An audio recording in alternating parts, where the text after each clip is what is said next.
Here are the four halogen elements: fluorine, chlorine, bromine and iodine. Fluorine on the left is almost colourless. Next comes chlorine, which is greenish yellow. Fluorine and chlorine are both gases at room temperature, but bromine is a liquid and iodine is a solid. Even so, they're both quite volatile. You can see the coloured vapours, orange-red above the liquid bromine and purple above the solid iodine. Whether solid, liquid or gas, the halogen elements consist of diatomic molecules F2, Cl2, Br2 and I2. Fluorine reacts often ferociously with almost everything else. A stream of fluorine instantly sets iron wool on fire, and it does the same thing to charcoal. Now let's see the reaction with hydrogen.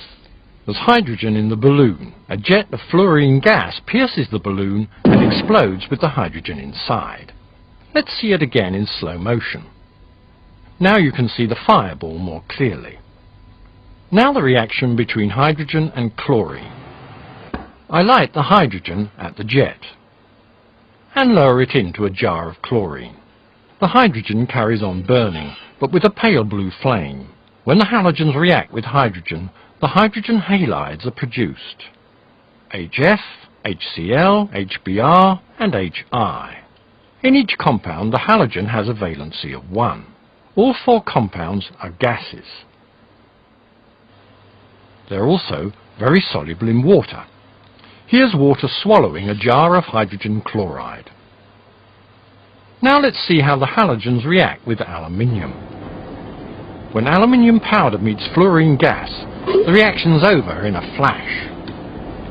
To get chlorine to react with aluminium, I'll heat some foil in a stream of the gas. The white fumes are aluminium trichloride.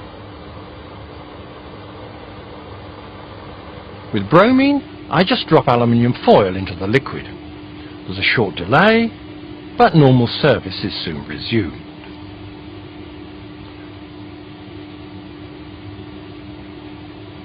Once the reaction gets going, it quickly takes on the appearance of a pit of hell. As with the chlorine reaction, there's white smoke. That's aluminium tribromide.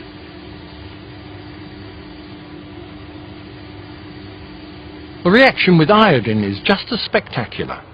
A little warming helps to get things moving, but once the reaction's off, it needs no further assistance.